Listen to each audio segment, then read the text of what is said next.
कि फिर भी थी उनकी हम आज की समझ बैठे, कि फिर भी थी उनकी हम हंस की समझ बैठे। हम तो मौत को ही जिंदगी समझ बैठे। अरे वक्त का मजाक था या हमारी बदनसीबी, वो वक्त का मजाक था या हमारी बदनसीबी, जो हम उनकी दो बातों को मोहब्बत समझ बैठे।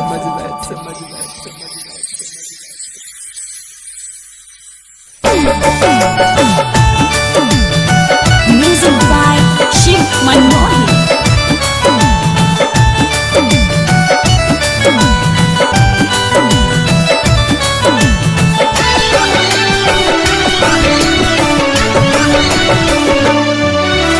जहर पिया के जुदाई के हो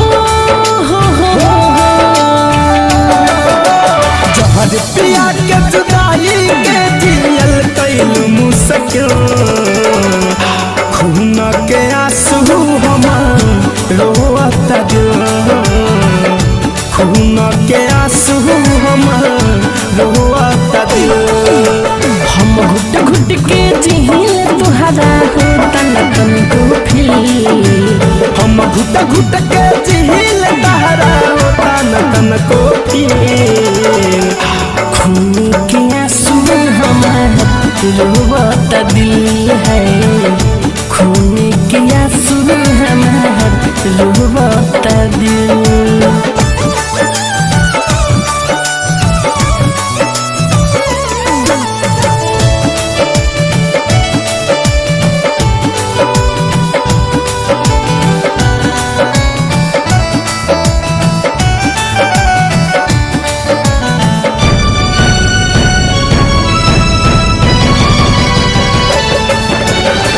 हमारा बिना जियत न रहलू, अब खूब हंसत बहारू।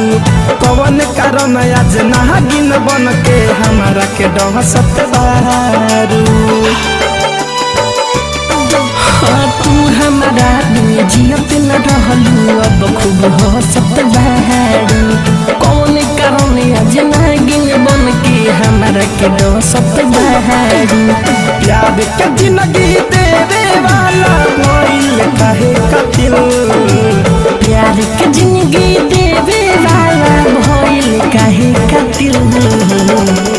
खून के आंसू हमारा रोता दिल है, खून के आंसू हम रोता दिल।